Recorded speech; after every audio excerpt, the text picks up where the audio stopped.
Bismillahirrahmanirrahim. Assalamualaikum warahmatullahi wabarakatuh. Perkenalkan, saya atas nama Indah Nuraini Wahid dengan NIM 20014140068. Saya merupakan mahasiswa pertukaran pelajar dari Universitas Cokro Aminoto Palopo, Sulawesi Selatan, yang sedang melaksanakan pertukaran pelajar di kampus IKIP Siliwangi, Bandung.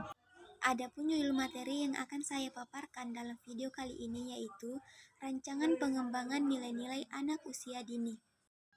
Baik, sebelum kita masuk pada poin-poin materi, terlebih dahulu kita harus mengetahui mengenai apa sih yang dimaksud dengan anak usia dini. Jadi, pengertian anak usia dini menurut Undang-Undang Nomor 20 Tahun 2003 tentang Sistem Pendidikan Nasional yang disebut dengan anak usia dini adalah anak usia 0-6 tahun. Nah, sedangkan menurut para ahli, anak usia dini adalah anak-anak yang berusia 0-8 tahun. Lanjut, kita masuk pada pengertian nilai moral dan nilai non-moral. Di pengertian nilai moral adalah apa yang harus dilakukan oleh seseorang karena jika tidak dilakukan, ia akan memperoleh kerugian secara permanen. Misalnya, menepati janji dan apabila ia terikat perjanjian dengan orang lain. Selanjutnya saya akan menjelaskan pengertian dari nilai non-moral. Jadi nilai non-moral adalah apa yang boleh dilakukan oleh seseorang karena bersifat kesukaan dan tidak menyebabkan kerugian secara permanen. Nilai non-moral sendiri dapat terwujud dalam bentuk sikap suka atau tidak suka kepada sesuatu barang atau orang. Misalnya, saya suka makan tempe mendoan.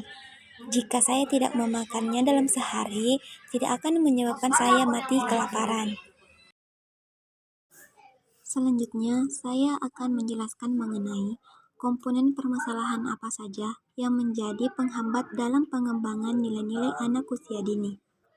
Yang pertama itu ada faktor lingkungan. Nah, mengapa lingkungan berpengaruh? Misalnya, anak-anak tinggal dan bermain di sekitaran lingkungan yang mayoritas pekerjanya sebagai WPS. Sedangkan anak-anak bermain dengan leluasa, walaupun di sekitaran mereka, para WPS sedang mencari pelanggan. Nah, terkadang WPS mengeluarkan kalimat untuk menarik pelanggan ketika ada beberapa orang melintas. Dengan lingkungan yang seperti itu, tidak menutup kemungkinan anak-anak juga akan terpengaruh dengan kebudayaan mereka. Selanjutnya, faktor kedua yang mempengaruhi perkembangan nilai-nilai anak usia dini yaitu karena faktor kurangnya bertemu dengan orang tua. Nah, ternyata teman-teman, terbatasnya waktu orang tua bertemu dengan anak juga menjadi salah satu faktor penghambat penanaman nilai moral. Mengapa? Karena anak hanya akan patuh terhadap orang tuanya saja. Dengan sedikitnya waktu orang tua dalam bermain atau berinteraksi dengan anaknya, maka akan sangat berpengaruh bagi perkembangan anak-anak tersebut. Sedangkan menurut Gunarasa, pengaruh orang tua terhadap kehidupan psikis anak pada tahun-tahun pertama setelah kelahiran sangatlah besar dan sangat menentukan perkembangan anak selanjutnya. Selanjutnya, kita masuk pada faktor yang ketiga, yaitu faktor sering dimanja. Faktor lain yang turut menghambat penanaman nilai moral pada anak usia dini yaitu karena anak sangat dimanja, di mana semua yang diinginkan anak selalu dituruti oleh orang tua mereka. Dan tanpa orang tua sadari, justru hal inilah yang akan menjadi penghambat karena anak akan marah-marah apabila keinginannya tidak terpenuhi. Dan juga akan menumbuhkan sikap tidak mau bekerja keras untuk mendapatkan hal yang dia inginkan.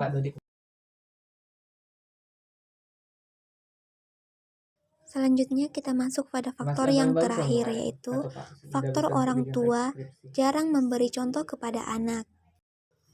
Contoh dampak apabila orang tua jarang memberikan contoh kepada anak, yaitu ketika anak berperilaku kurang baik dan orang tua tidak menegurnya, bahkan membiarkannya, akan menjadikan perilaku tersebut sebagai hal biasa, karena orang tua yang membuat hal tabu menjadi hal yang biasa.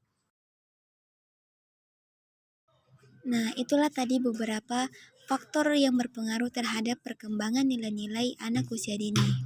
Selanjutnya, saya akan membahas mengenai solusi dari permasalahan perkembangan nilai-nilai anak usia dini.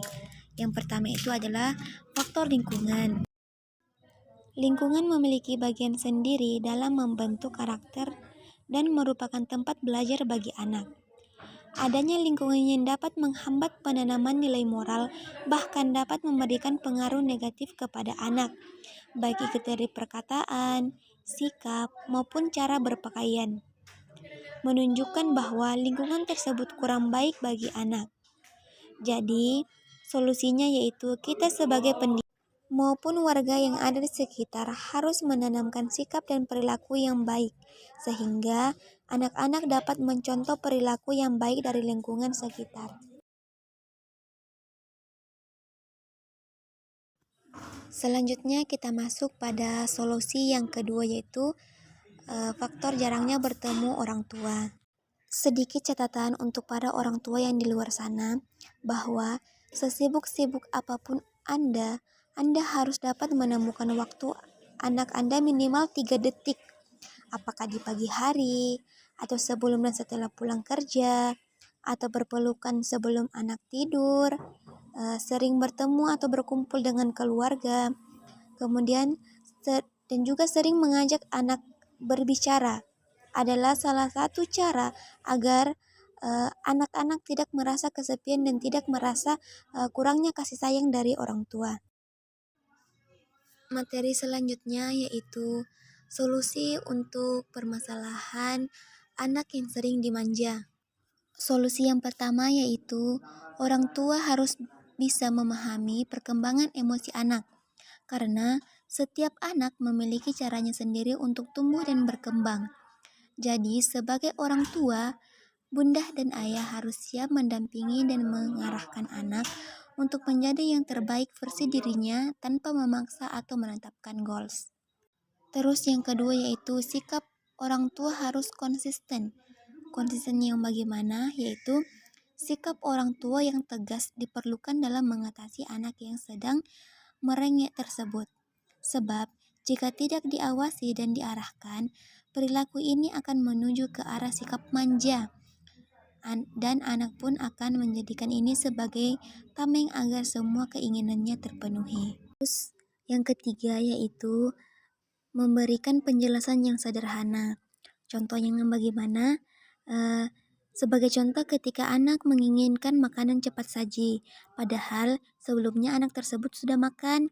Jadi, di sini bunda-bunda dapat menjelaskan kepada anak tersebut dengan cara membujuk, seperti dengan mengatakan, nanti adik sakit perut karena kekenyangan, tunggu 2 jam lagi ya baru kita beli ayamnya.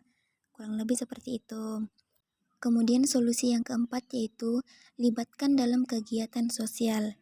Nah, biasanya anak manja cenderung memiliki sifat keras kepala, dan untuk mengatasinya, bunda bisa libatkan si kecil dalam kegiatan sosial yang ada di lingkungan sekitar. Terus solusi yang kelima yaitu tidak selalu membantu. Nah, di sini bunda dan ayah harus jeli dalam melihat kegiatan anak yang butuh bantuan maupun bisa dipecahkan sendiri. Misalnya, biarkan ia memilih baju yang akan dipakainya hari ini atau mengikat tali sepatunya sendiri. Bila si kecil kesulitan dan meminta tolong, nah disinilah bunda dan ayah boleh membantu si kecil untuk menyelesaikannya. Selanjutnya, solusi yang keenam yaitu dengan memberikan hukuman yang tepat. Tapi di sini harus hati-hati ya bun, karena salah langkah dalam memberikan hukuman dapat membuat anak menjadi trauma. Adapun contoh hukuman yang bisa bunda-bunda terapkan yaitu dengan cara menyita mainan kesukaannya bila tidak merapikan kembali mainan yang dimainkan.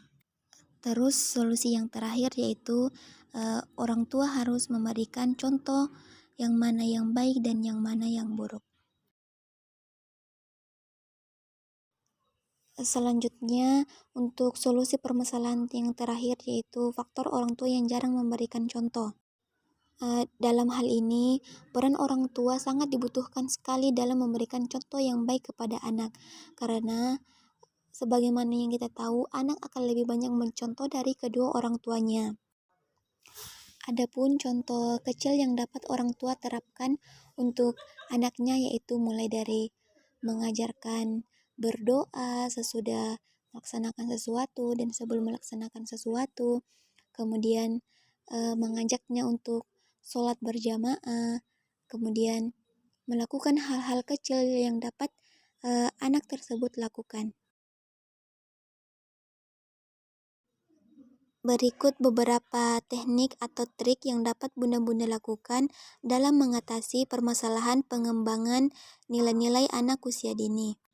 Yang pertama yaitu dengan mulai mengajarkan kejujuran, kemudian yang kedua mengajarkan sikap saling menyayangi, terus yang ketiga latihan tanggung jawab, dan yang terakhir menanamkan sikap disiplin. Berikut saya lampirkan beberapa link video untuk mempermudah para orang tua dalam mencari beberapa materi untuk mengatasi permasalahan mengenai pengembangan nilai-nilai anak usia dini. Dan berikut saya lampirkan beberapa link video untuk dapat disimak oleh para orang tua agar dapat dipahami dan dapat diaplikasikan kepada anak-anak mereka. Dan terakhir saya sisipkan satu buah video yang dimana memperlihatkan bahwa lingkungan sangat berpengaruh terhadap perkembangan anak. La la la la la la la, mari soleh 5 waktu sehari.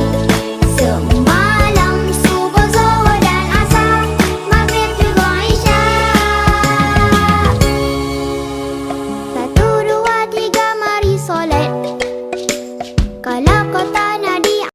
Sekian sedikit pemaparan materi dari saya. Jika ada salah-salah kata, saya mohon maaf. Saya akhiri dengan mengucapkan billahi fisabilil haq, summa wassalamualaikum warahmatullahi wabarakatuh.